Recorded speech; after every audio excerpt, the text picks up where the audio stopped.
وَفَدَيْنَاهُ بِذَبْحٍ عَظِيمٍ۔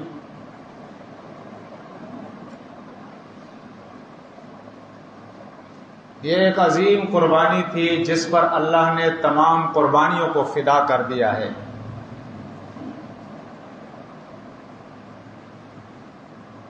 اس قربانی کو ہم اللہ کی کتاب میں دیکھیں گے۔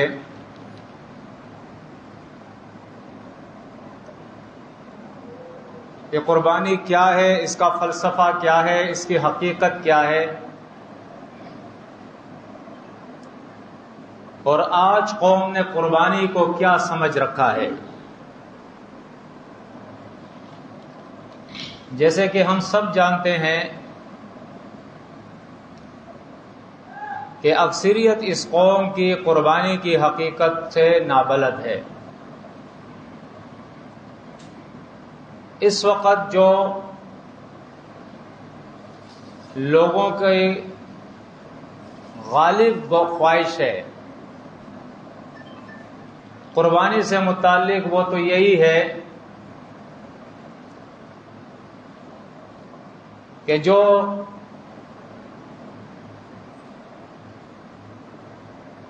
آسودہ حال لوگ ہیں، صاحب استطاعت ہے،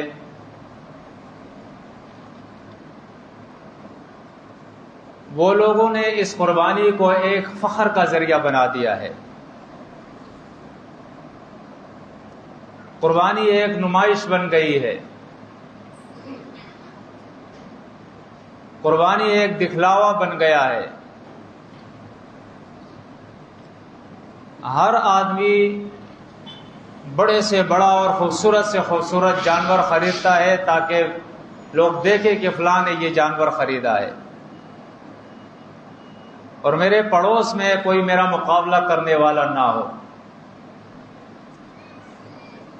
جن کی مالی استطاعت ہے وہ دیکھتے ہیں کہ پڑوسی نے ایک خریدا تو وہ دو خریدتا ہے، تاکہ وہ اس دوڑ میں سب سے آگے ہو۔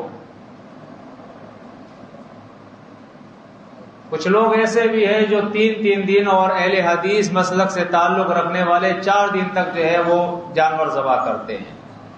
ایک دن بکرے ذبح کرے گا، دوسرے دن جو ہے وہ گائے بیل ذبح کرے گا، تیسرے دن وہ اونٹ ذبح کرے گا، پھر چوتھے دن بھی وہ کسی طریقے سے وہ کرے گا، اور اناف کے یہاں 3 دن تک ہے۔ جو غربا ہے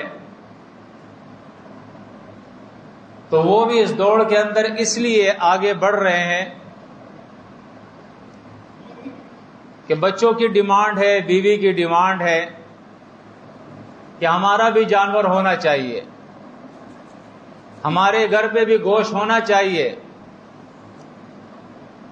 لہذا ایک غریب آدمی بھی مجبور ہو جاتا ہے کہ وہ قربانی اپنا جانور لائے یا حصہ ملائے۔ یعنی آپ دیکھیں کہ اس قربانی کے پیچھے آپ کو وہ چیز نظر نہیں آئے گی جو قربانی کا مقصد ہے۔ قل ان صلاتي ونسكي ومحياي ومماتي لله رب العالمین، کہو کہ میری جانی عبادات، میری مالی عبادات، میری زندگی اور میری موت سب اللہ کے لیے ہے۔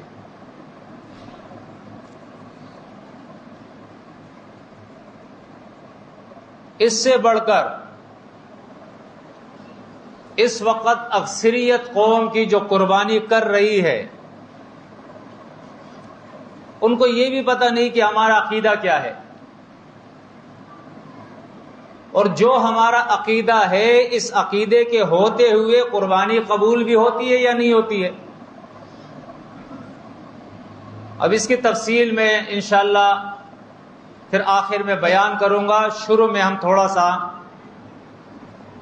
سیرت ابراہیمی کا مطالعہ کرتے ہیں اللہ کی کتاب سے،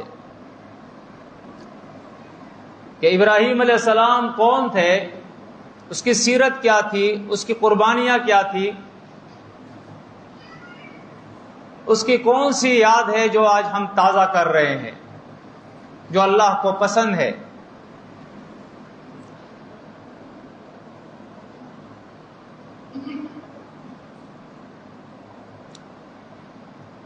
ابراہیم علیہ السلام کا یہ واقعہ سورۃ انعام کے اندر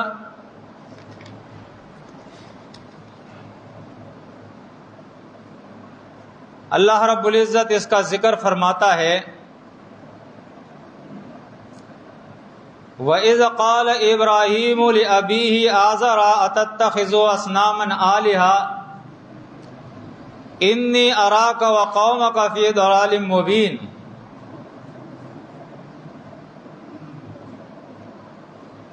فرمایا وہ وقت یاد کرنے کا ہے، اسے یاد کرو جب ابراہیم علیہ السلام نے اپنے باپ سے کہا،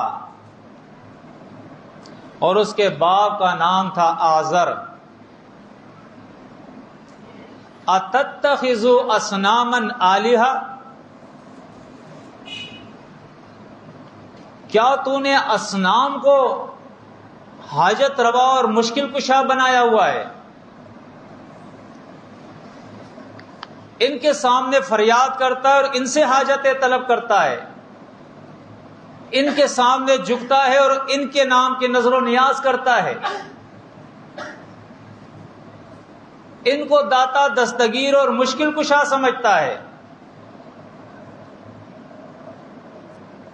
یہاں اصنام کا لفظ آیا ہے۔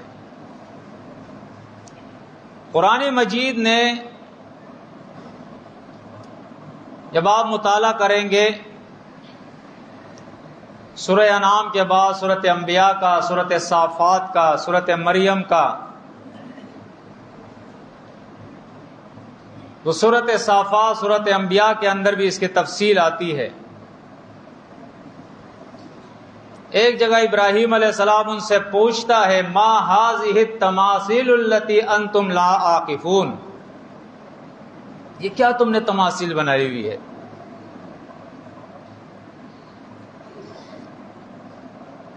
سورۃ الحج کے اندر اوثان کا لفظ آیا ہے، اور سورۃ المائدہ کے اندر انہی معنوں کے اندر نسک کا لفظ آیا ہے۔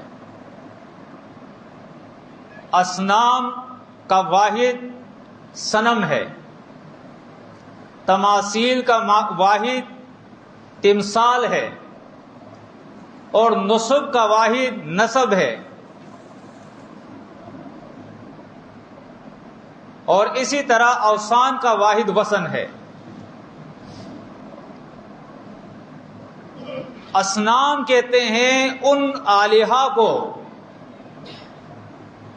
جن کی پوجا پاٹ کی جاتی ہے،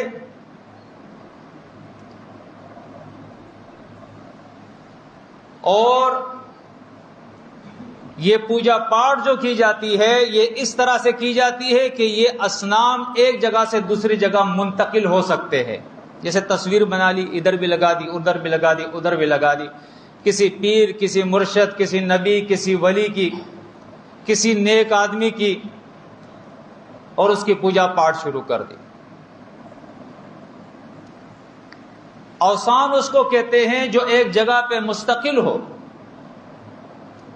یہ سارے مترادف الفاظ ہے، ہم معنی الفاظ ہے، تھوڑا تھوڑا فرق ہے اس کے اندر۔ جیسے قبر ہے، آستانہ ہے، درگاہ ہے، ایک ہی جگہ پہ ہوتا ہے۔ نصب کہتے ہیں تھان کو، آستانے کو یہ بھی کہتے ہیں۔ یہ نصب سے ہے کسی چیز کو گاڑ دینا، اس لیے کہ وہ نشانی ہو، علامت ہو، پہچان ہو کہ یہ فلاں کی جگہ ہے۔ تماثیل جس کے واحد تمثال ہے، اس کو میم سا لام سے ہے، مثلن سے۔ تماثیل اس کو اس لیے کہتے ہیں کہ مثال کے طور پہ ایک ہندو نے ایک بت بنایا ہے، اب یہ بت کی شکل جو ہے اس نے ہو بہو ایسے بنائی ہے اس کے تصور میں کہ یہ وہ فلاں ولی کی جو ان کے یہاں ہے، وہ سمجھتے ہیں کہ یہ ہمارے اولیاء ہے، تو ان کے بت بناتے ہیں اور سمجھتے ہیں یہ انہی کی شکل ہے، اور ان کے پھر جو ارواح ہے، ان کے یہاں جو عقیدہ ہے کہ ان بتوں میں ان کے ارواح آتے ہیں اور یہ بہو بہو ایسے ہیں جیسے وہ زندہ تھے، یہ ان کے ہم شکل ہے، ہم ان جیسے ہیں یہ۔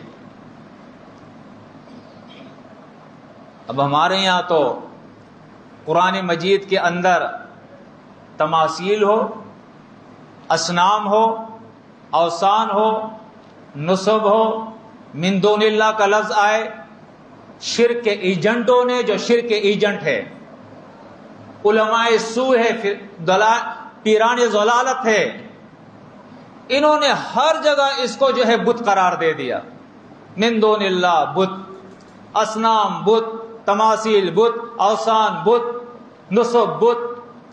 حالانکہ حدیث میں آتا ہے اللہ کے نبی صلی اللہ علیہ وسلم نے فرمایا، دعا کی اللہ سے، اللہم ربی لا تجعل قبری وثنا یعبد، اے اللہ میرے قبر کو وثن نہ بنانا، وہ قبر نہ بنانا جس کی پوجا پاٹ کی جائے، جس کی جمع اوثان ہے، جو سورہ حج کے اندر اس کا ذکر ہے۔ اس کے لیے اللہ نے حکم دیا کہ اس شرک سے اپنے آپ کو بچاؤ۔ اللہ کے نبی نے فرمایا، انی انہاکم عن ذالک، میں اس شرک سے تمہیں باز رکھتا ہوں، منع کرتا ہوں، بچو اس سے۔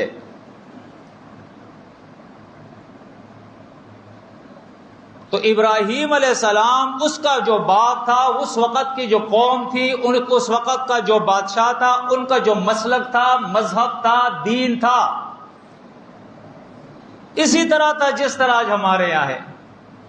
لا الہ الا اللہ کا اقرار بھی، قبروں کی پوجا پاٹ بھی، یا رسول یا علی مدد کے نعرے بھی، پیری اور مریدی بھی، قبروں کے سامنے جھکنا، پیروں کے سامنے جھکنا، نبیوں سے مانگنا، ولیوں سے مانگنا، نبی اور ولیوں کو اللہ کا شریک ٹھہرانا، ان کو عالم الغیب سمجھنا، یہ نذرانے، یہ شکرانے، اور ساتھ میں ماتھے پہ جو ہے محراب کی نشانی، نمازیں پڑھنا، تہجد پڑھنا، خیر و خیرات کرنا، مساجد کی تعمیر کرنا، یہ ساری چیزیں وہ مشرک بھی کرتے تھے اور آج کا مشرک بھی کرتا ہے۔ ابراہیم علیہ السلام اپنے بابا جان سے کہتے ہیں، بابا جان اتتخذوا اصناما آلہہ، یہ درگاہ، یہ مزار، یہ قبریں، یہ آستانے، یہ بت، یہ مورتیاں،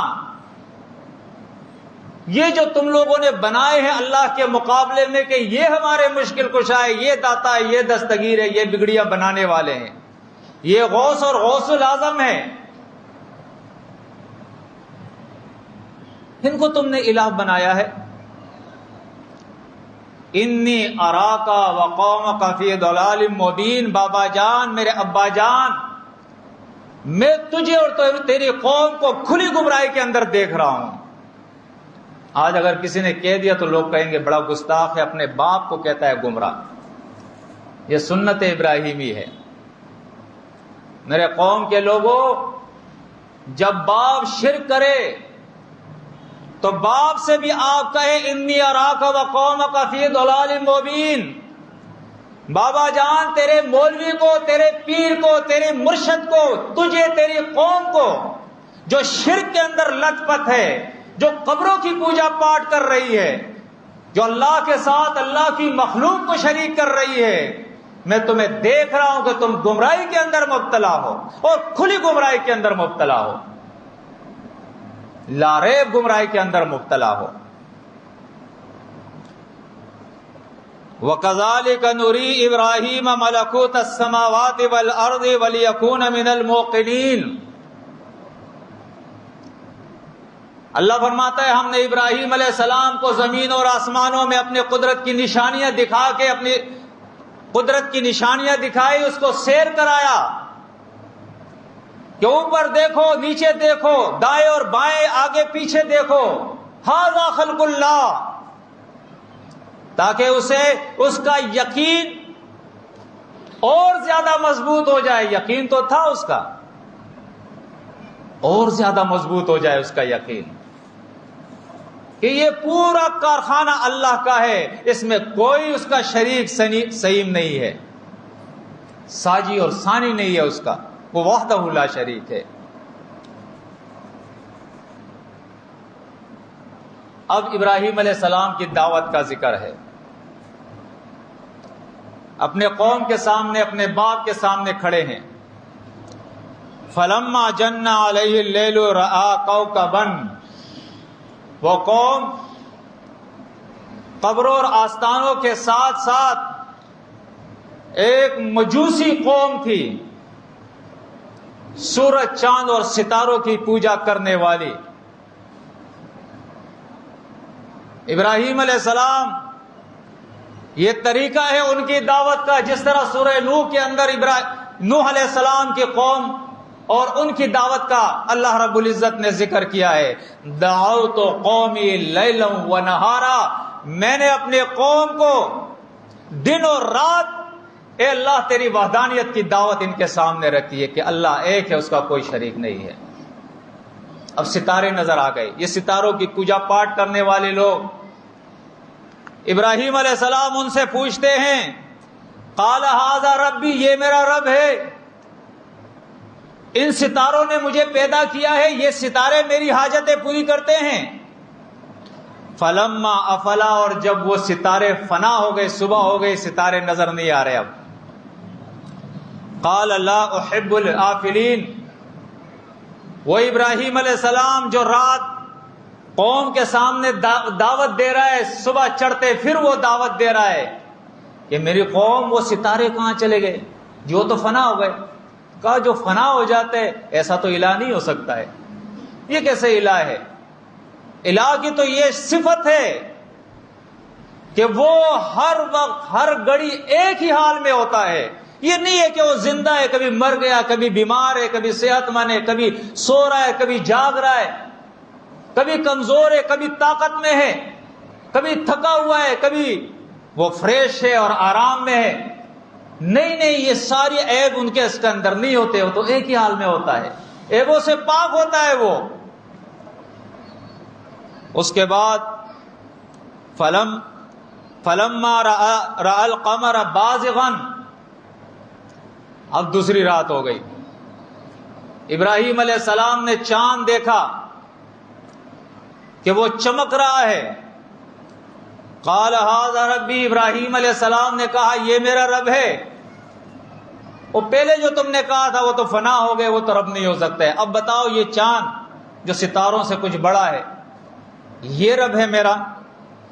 فلما افلا، اور جب وہ بھی فنا ہو گیا صبح چڑھتے، ابراہیم علیہ السلام نے کہا میری قوم سنو.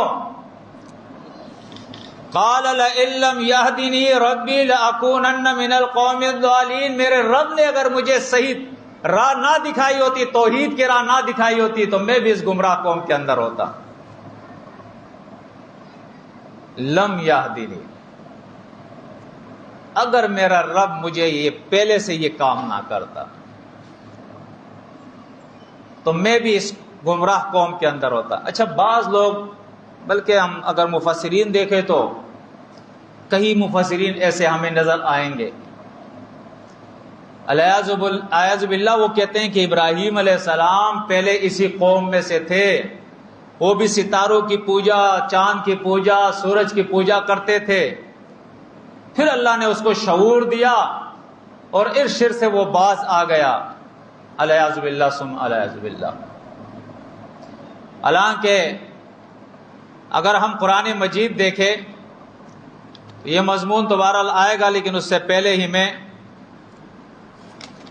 ضرورت کے تحت آپ کے سامنے یہ آیت سورۃ انبیاء سے رکھ لیتا ہوں، 51 نمبر آیت.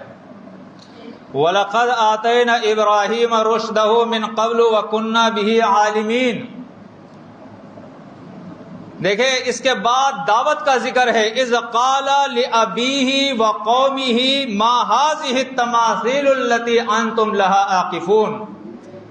یہاں بھی ابراہیم علیہ السلام قوم اور باپ کو مخاطب کر رہا ہے، دعوت دے رہا ہے کہ یہ جو تم نے تماثیل بنائی ہوئی ہیں، اپنے بزرگوں کی، اولیاء کی، انبیاء کی صورتیں، شکلیں، مورتیں بنائی ہوئی ہے، ان کی پوجا پاٹ کر رہے ہو، یہ کیا ہے؟ اللہ فرماتا ہے یہ قوم کو جو دعوت دے رہا ہے، من قبل، اس دعوت سے پہلے ہی اللہ فرماتا ہے وَلَقَدْ آتَيْنَا إِبْرَاهِيمَ رُشْدَهُ، ہدایت ہم نے پہلے اس کو دے دی تھی. سوال ہی نہیں پیدا ہوتا ہے کہ ابراہیم علیہ السلام جو ہے وہ پہلے مشرک تھے اور بعد میں موحد ہو گئے. وَكُنَّا بِهِ عَالِمِينَ، اور اللہ فرماتا ہے ہم پہلے سے اس کو جانتے تھے کہ یہ موحد شخص ہے، یہ نبوت کے قابل ہے. اللہ کے انبیاء نبوت سے پہلے بھی پاک ہوتے ہیں، وہ شرک نہیں کیا کرتے، وہ گناہوں کی خباثتوں سے پاک ہوتے ہیں، وہ اپنے قوم کے اندر سب سے اعلیٰ ہوتے ہیں. رب نے ان کا چناؤ پہلے سے کیا ہوتا ہے. وَاجْتَبَيْنَاهُ سورۃ نحل کے اندر آتا ہے، ہم نے اس کا انتخاب کیا تھا. تو یہ سوال ہی نہیں پیدا ہوتا ہے. یہ تو دعوت کا ایک طریقہ ہے ابراہیم علیہ السلام کا. قوم کو ملامت کر رہا ہے کہ یہ رب یہ رب یہ رب ہو سکتا ہے. فرمایا فَلَمَّا رَأَى الشَّمْسَ بَازِغَةً، اور جب اس نے سورج کو دیکھا جو چمک رہا تھا، روشن تھا، قال هذا ربی هذا اکبر، یہ میرا رب ہے، یہ بڑا رب ہے. اس لیے کہ سورج تو سب سے بڑا ہے نا اپنے جسامت میں، تو کہا یہ سب سے بڑا ہے، اکبر یہی ہے. فلما افلت، اور جب وہ شام ہوتی ہے اور سورج غروب ہو جاتا ہے تو ابراہیم علیہ السلام نے کہا قال یا قومی، میرے قوم سنو، انی بریء مما تشرکون، جو جو شرک تم اللہ کے ساتھ کرتے ہو میں سب سے بیزاری کا اعلان کر رہا ہوں، سب سے میں بیزار ہوں. تمہارے کسی شرک کے اندر میں ملوث نہیں ہوں، اس کا حصہ میں نہیں ہوں.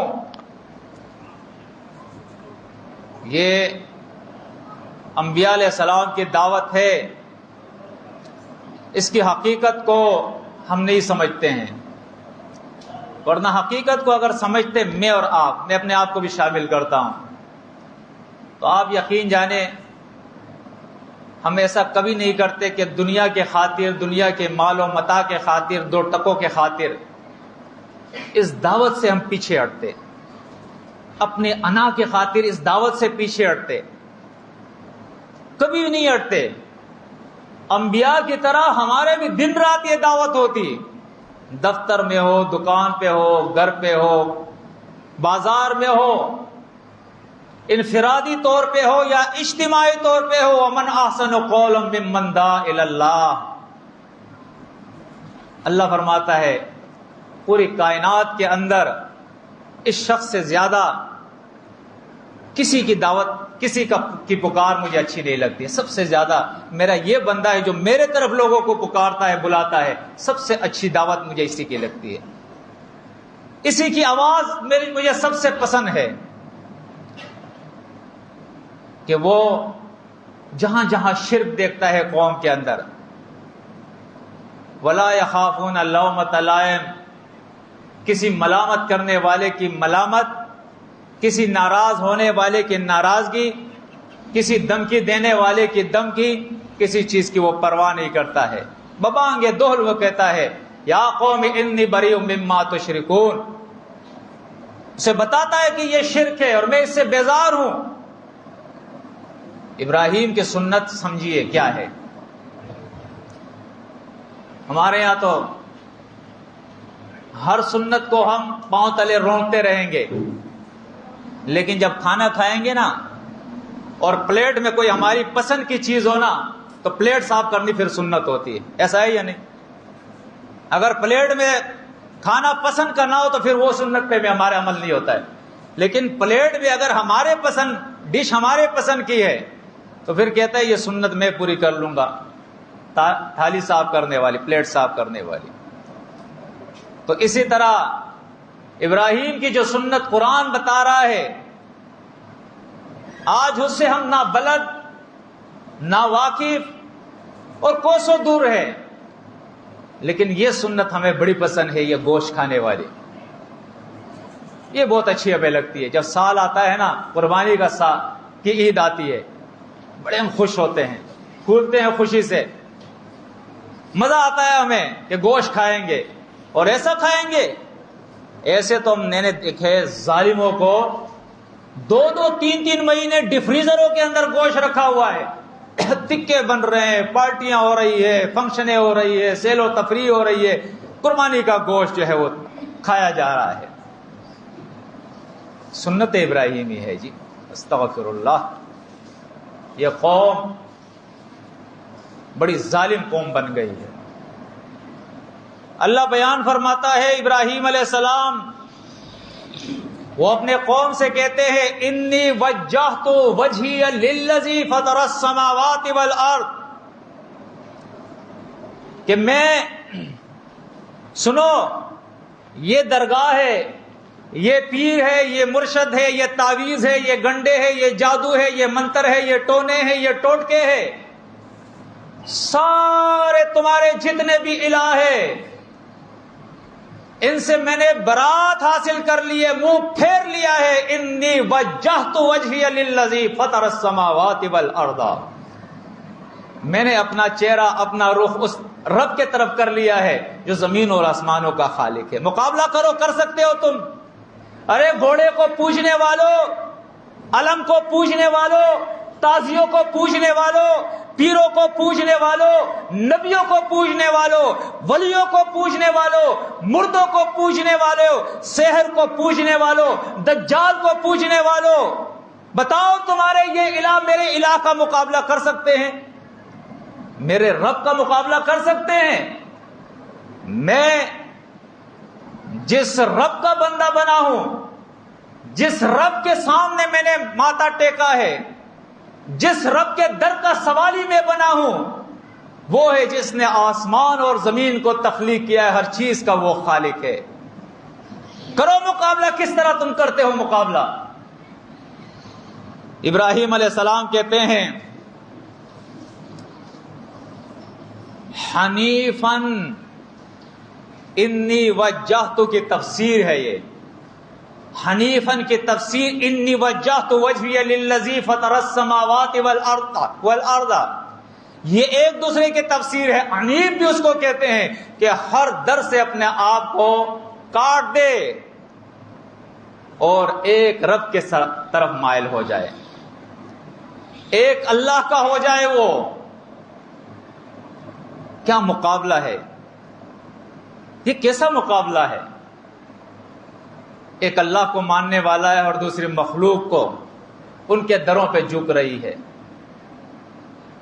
ان کا مقابلہ نہیں ہو سکتا ہے، ان کا مقابلہ نہیں ہو سکتا ہے۔ اور یہ رب کائنات کی مہربانی ہے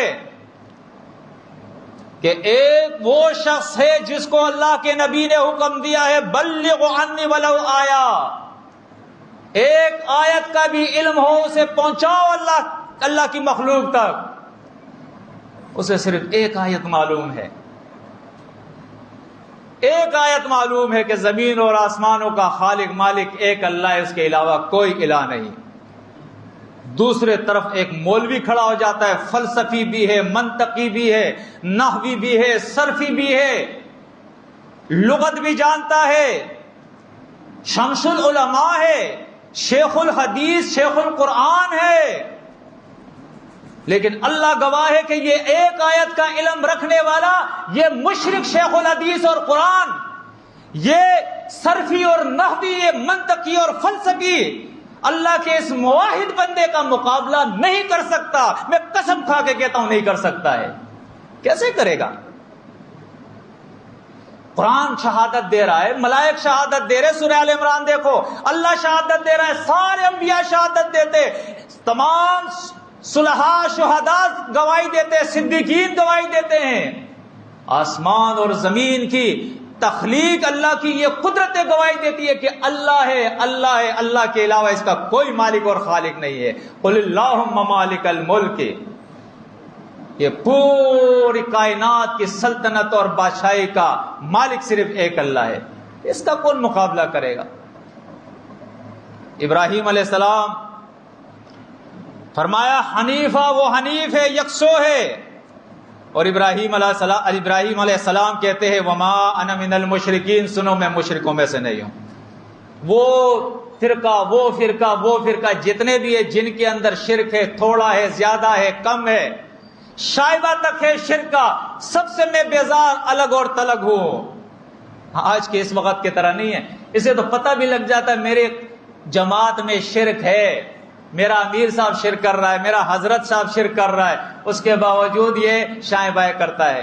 جی کیا کرے، جماعت کو تو نہیں چھوڑ سکتا ہوں، جماعت کو تو نہیں چھوڑ سکتا ہوں، یعنی اللہ کو تو چھوڑ سکتا ہے، جماعت کو نہیں چھوڑ سکتا ہے، حضرت کو نہیں چھوڑ سکتا ہے، امیر صاحب کو نہیں چھوڑ سکتا ہے۔ تجھے پتا ہے شرک کا کیا معنی ہے؟ شرک کا معنی اللہ کو چھوڑ دینا ہے، اللہ سے اپنا تعلق ختم کر دینا ہے۔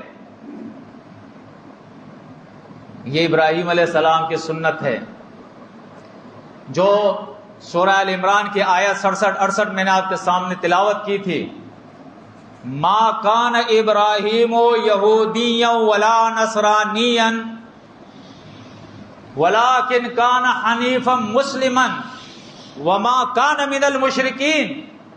ابراہیم علیہ السلام نہ یہودی تھے، یہ اس وقت کے فرقے ہیں، نہ نصرانی تھے جن کے دعوے تھے کونوا ھودا و نصارا تہتدوا، ہدایت ہمارے پاس ہے، لیکن اللہ کہہ رہا ہے نہ وہ یہودی تھے نہ نصرانی تھے، مشرکین کے کسی جماعت سے ان کا کوئی تعلق نہیں تھا، حنیف مسلمہ، دو صفات تھے اس کی۔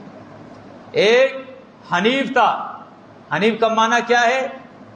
ایک ایسا حنیف جس کا ذکر سورۃ النحل کے اندر ہے، ان ابراہیم کان امۃ قانتا للہ ولم یکن من المشرکین۔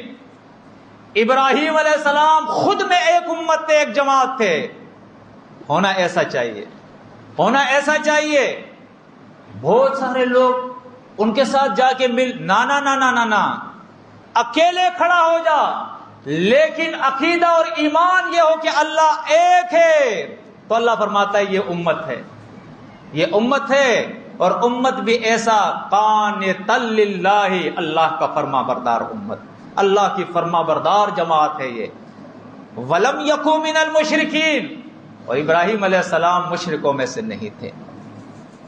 تو ابراہیم علیہ السلام آپ دیکھیں اکیلے کھڑا ہے، بالکل اکیلے کھڑا ہے، اور قوم کو دعوت دے رہا ہے۔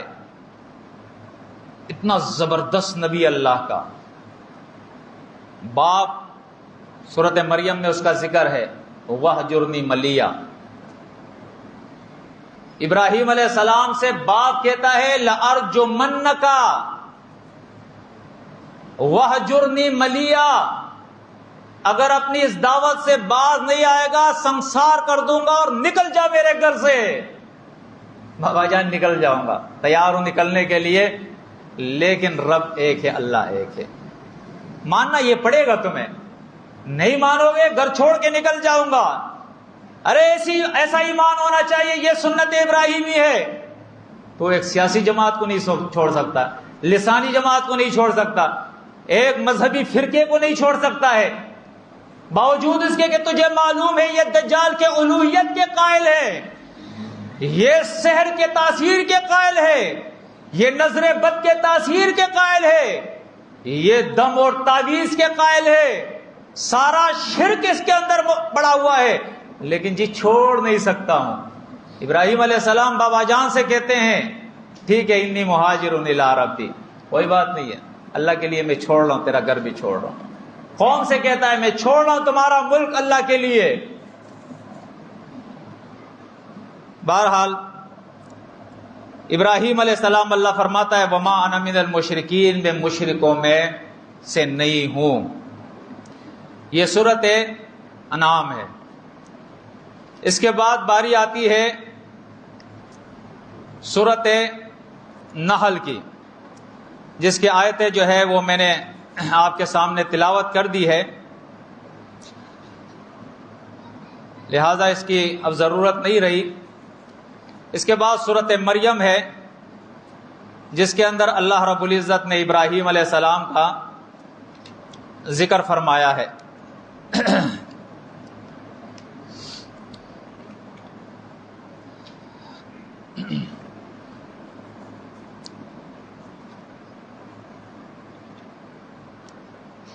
دیگر انبیاء کا بھی ذکر ہے، لیکن سورۃ انبیاء کا بھی اللہ رب العزت نے ذکر فرمایا. یہ آیت نمبر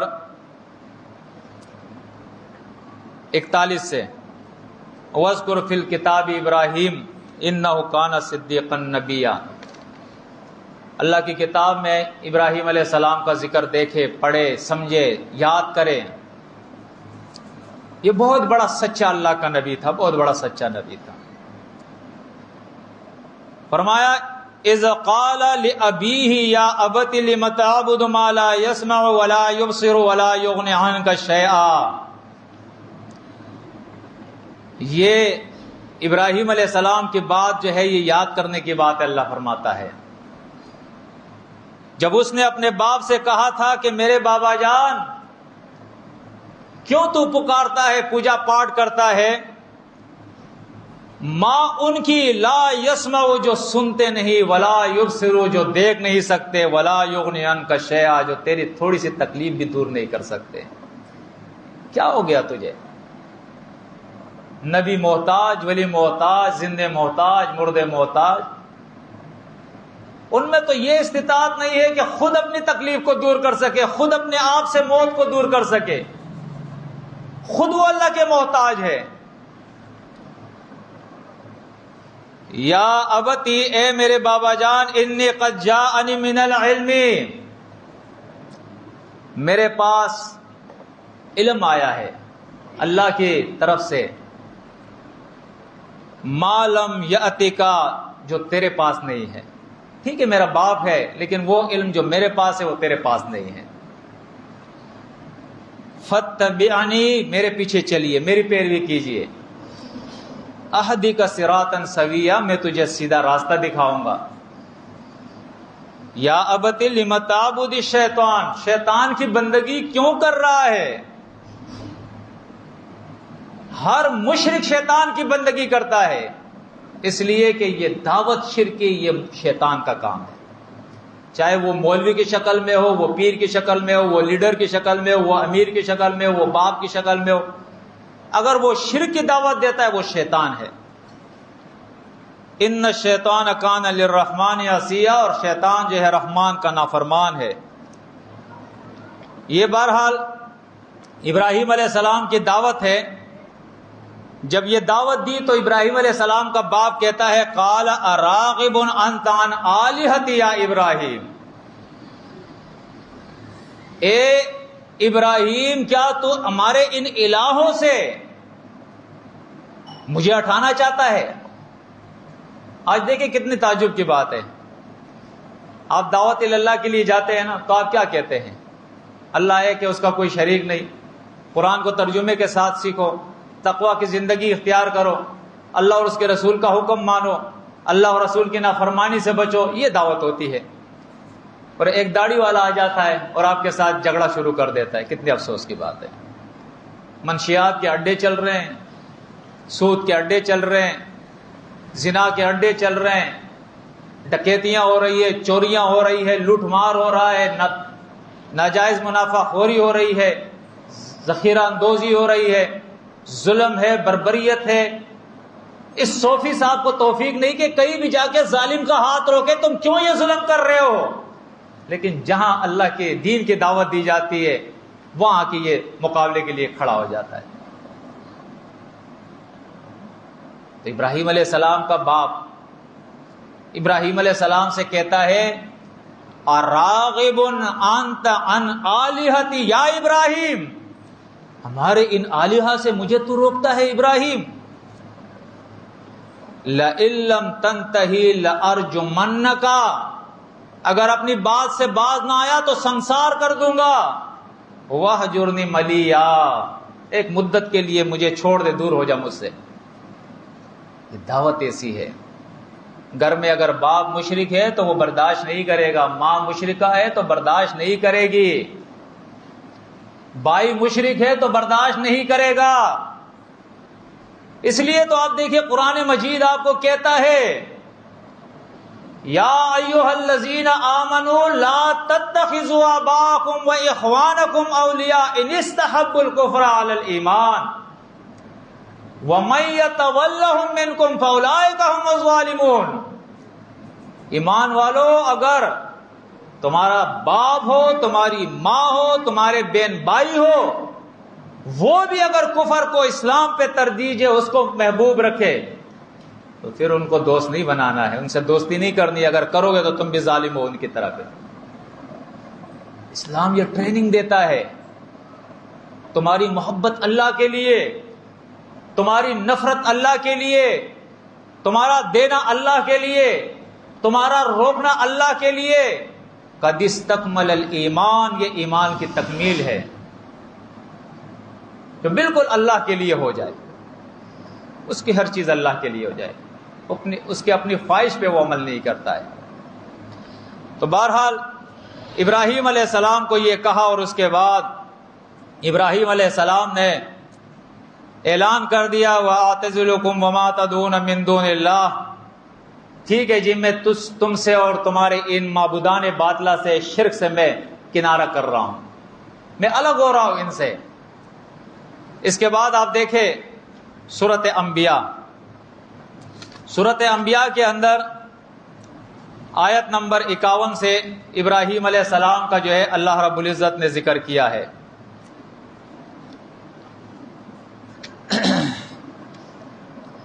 وَلَقَدْ آتَيْنَا إِبْرَاهِيمَ رُشْدَهُ، جس کا میں نے ذکر کیا. جب ابراہیم علیہ السلام اپنے قوم سے پوچھتے ہیں ما هذه التماثيل التي انتم لها عاکفون، یہ تمہارا جو شرک ہے اس کی دلیل کیا ہے، کیوں کر رہے ہو؟ قالوا وجدنا آباءنا لها عابدین، ہمارے باپ دادا کرتے تھے. آج بھی آپ کہیں کہ بھائی یہ شرک اور کفر یہ کہاں سے آیا، کیا دلیل ہے اس کی؟ بھائی ہمارے بڑوں نے یہ کہا، ہمارے حضرات کی کتابوں میں لکھا ہے، تم ان سے کوئی زیادہ جانتے ہو؟ یہ بڑے بڑے لائبریریاں ان کی کتابوں سے بھری ہوئی ہے، انہوں نے یہ لکھا ہے. یعنی اللہ کی کتاب سے دلیل نہیں، یا تو کچھ ضعیف موضوعی روایتیں ہوگی، یا ان کے حضرات کی کتابیں ہوگی، یا ان کے بزرگوں کے اقوال ہوں گے. اللہ کی کتاب سے یہ دلیل پیش نہیں کریں گے اپنے شرک کے اوپر. تو ابراہیم علیہ السلام جب پوچھتے ہیں تو جواب میں وہ یہ کہتے ہیں. تو ابراہیم علیہ السلام کیا کہہ رہے ہیں؟ دیکھیں یہی بات سورۃ انعام میں آئی تھی. قال لقد کنتم انتم وآباؤکم فی ضلال مبین، یقیناً تم اور تمہارے پچھلے بڑے جو گزرے ہیں شرک کے اوپر، سب کے سب تم گمراہ ہو. آج ہم سے بھی کہتے ہیں ہمارے بڑوں کے بارے میں کیا خیال ہے، تو ہم کہتے ہیں کہ تمہارے بڑوں کا اگر یہ عقیدہ تھا تو تم بھی گمراہ، وہ بھی گمراہ، تم بھی مشرک، وہ بھی مشرک. ہاں وہ بڑے جن کا ہمیں پتہ نہیں ہے، غیب میں معاملہ ہے تو اللہ جانتا ہے. پھر موسیٰ علیہ السلام والا جواب ہے علم عند ربی لا یضل ربی ولا ینسیٰ، ان کا علم اللہ کے پاس ہے، نہ اس کو خطا ہوتی ہے نہ اس سے بھول ہوتی ہے. اس کے پاس چلے گئے اللہ رب العزت نمٹ لے گا ان سے، اچھے ہیں یا برے ہیں. لیکن جن کے بارے میں ہمیں علم ہوگا کہ یہ مشرک تھے اور مشرک ہے، تو یہ کہنا پڑے گا کہ یہ مشرک تھے اور مشرک ہے، اور ایسی جماعتوں سے، ایسے لوگوں سے الگ ہونا ہوگا. یہ اللہ کا قانون ہے. ما کان اللہ لیذر المؤمنین علی ما انتم حتی یمیز الخبیث من الطیب، اللہ پاک اور ناپاک کو الگ کرتا ہے، یہ اس کا قانون ہے. ایک موحد مومن مشرک کے ساتھ جماعت میں نہیں رہ سکتا ہے، اس کی جماعت الگ، اس کی جماعت الگ ہے. یہ اللہ کو ایک ماننے والا ہے، وہ اللہ کے ساتھ شرک کرنے والا ہے. فرمایا یہ دعوت ابراہیم علیہ السلام کی چل رہی ہے، توحید کی دعوت دے رہے ہیں. قال بل ربکم رب السماوات والارض الذی فطرہن، ہے وہ تمہارا رب جس نے آسمان اور زمین کو تخلیق کیا ہے. وَأَنَا عَلَىٰ ذَلِكُم مِّنَ الشَّاهِدِينَ، اور میں اس کی گواہی دیتا ہوں. یہ ساری کائنات اس کی ہے.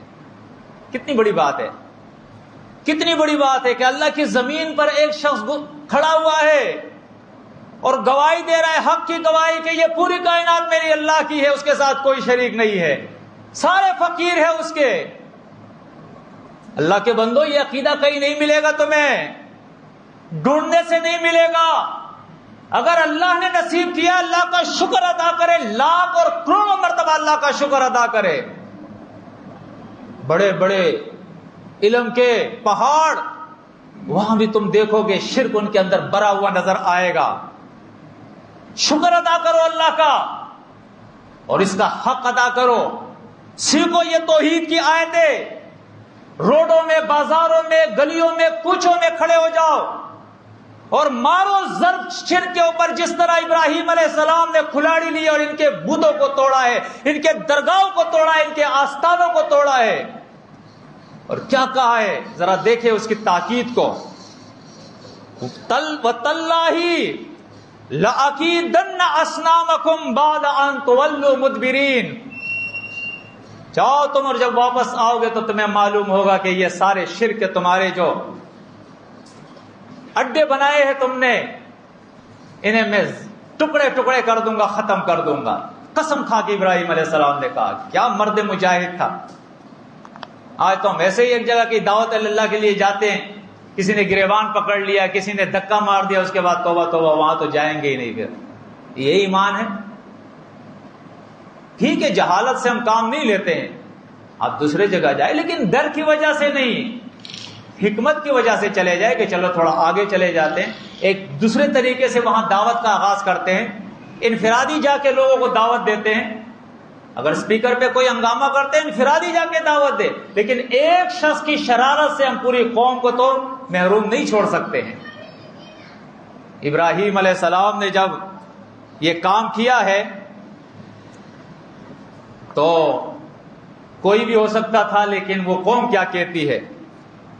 وہ قوم کہتی ہے سمعنا فتى یذکرہم یقال لہ ابراہیم. یہ کام جس نے کیا ہے نا اس کا نام ابراہیم ہے.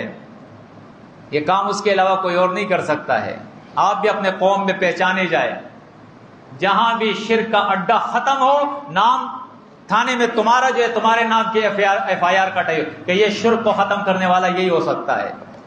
توحید کی دعوت اگر اٹھانی ہو اور کوئی بدنام کرے تو تمہیں بدنام کرے توحید کے لیے، تمہیں گالیاں دے، تم پر الزامات لگائے. اگر اس توحید کے لیے برا قوم میں بننا ہے کہ وہ تمہیں بنو قوم کے اندر. یہ انبیاء کی سنت ہے. ابراہیم علیہ السلام نے جب دعوت دی ہے تو یقین مانے جو قرآن کہہ رہا ہے نا، ابراہیم علیہ السلام نے ان سے کہا کبیرہم ھذا فاسألوہم ان کانوا ینطقون. یہ ان کا بڑا ہے، یہ چھوٹے ہیں، ان سب سے پوچھو یہ کیا کیا ان کے ساتھ، کس نے ان کو توڑا ہے. فرجعوا الی انفسہم، سر انہوں نے اپنے گریبان میں داخل کیا، جھکے وہ، اور کہا فقالوا انکم انتم الظالمون، ہم ہی ظالم ہیں. پہلے کہا تھا کہ جس نے یہ کام کیا وہ ظالم، اب کہتے ہیں ہم ہی ظالم ہیں. واقعی جب ایسے لوگ جن کو کسی نے توڑا ہے کھلاڑی سے اور ان کو یہ بھی پتہ نہیں کہ کس نے توڑا، اپنے آپ کو بچا لیتے، اپنے مجرم کا پتہ دے دیتے، ہم جا کے ان سے مانگتے، ان کو پوچھتے، تو یقیناً ہم ہی مجرم ہیں. جس طرح ہمارے ساتھی کہتے ہیں نا کہ تم کہتے ہو ہماری تعویذ میں اثر ہے، جو تمہاری تعویذ میں اثر ہے تو تم نے اس کو پلاسٹک میں کیوں لپیٹا، کپڑے میں کیوں لپیٹا، پھر اس کے بعد چمڑے میں کیوں لپیٹا، پھر داغے سے کیوں لٹکایا؟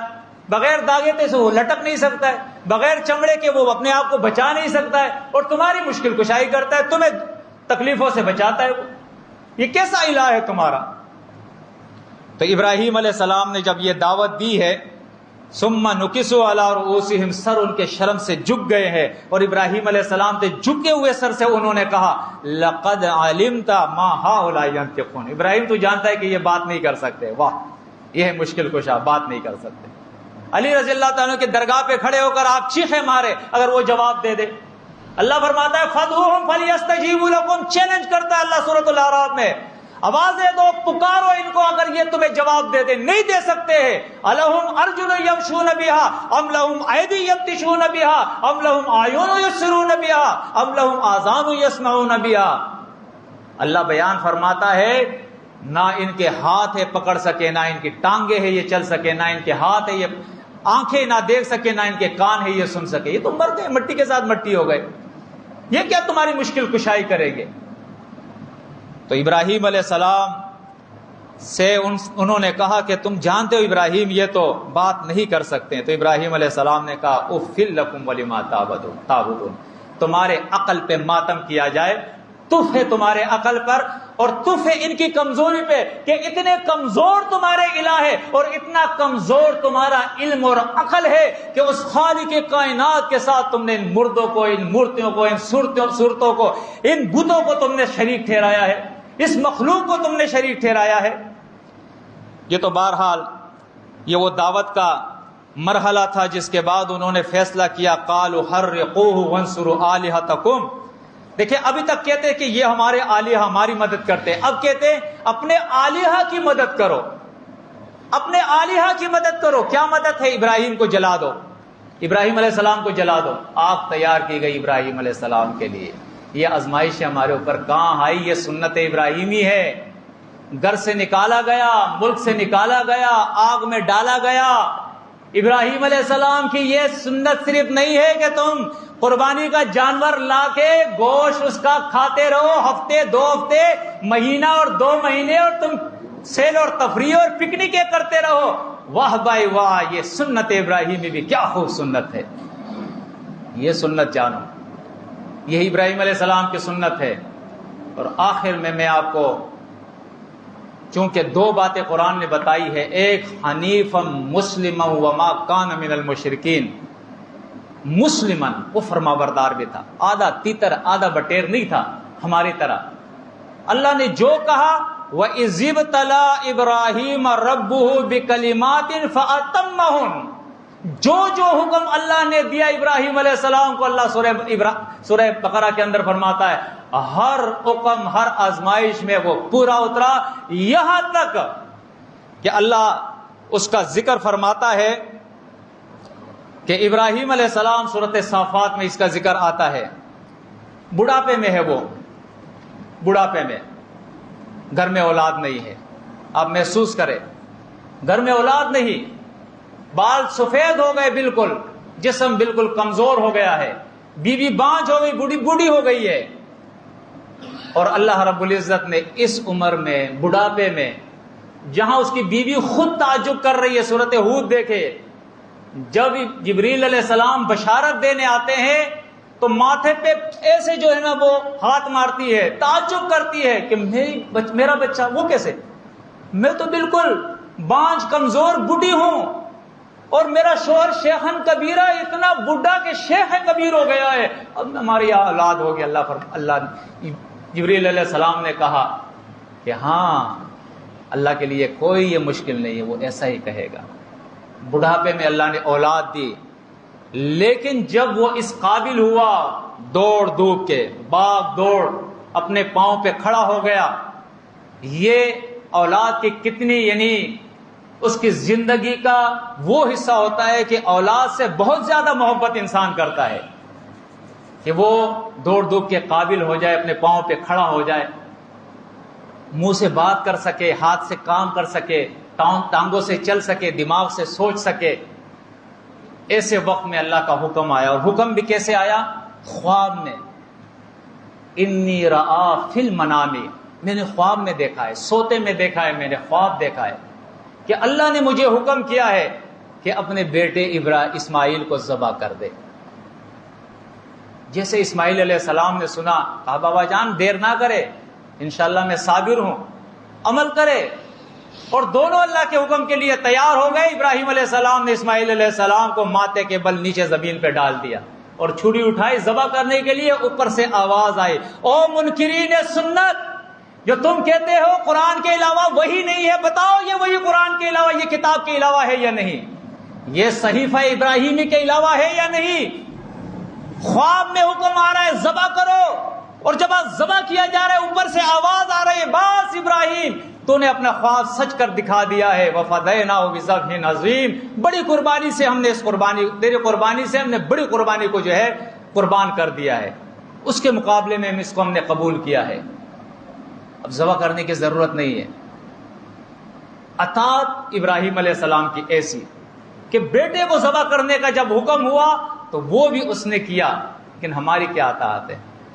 اللہ جانتا ہے، ہم تو اگر راستے پہ چل رہے ہو نا، قرآن نے ہمیں حکم دیا ہے قل للمؤمنین یغضوا من ابصارہم، مومنوں سے کہو کہ اپنے نظروں کو نیچے رکھیں، ہماری نظریں نیچے نہیں ہوتی ہے، پرائے خواتین کے اوپر جو ہے وہ لگی ہوتی ہے. کیا ہمارا ایمان ہے؟ کیا یہ ہماری اطاعت ہے؟ اللہ کے بندو، اگر ہم واقعی سنت ابراہیمی پہ عمل کرتے ہیں، سنت انبیاء پہ عمل کرتے ہیں، محمد صلی اللہ علیہ وسلم کی سنت پہ عمل کرتے ہیں، قرآن کی تعلیمات پہ عمل کرتے ہیں، تو سنت ابراہیمی کو پہچانیے.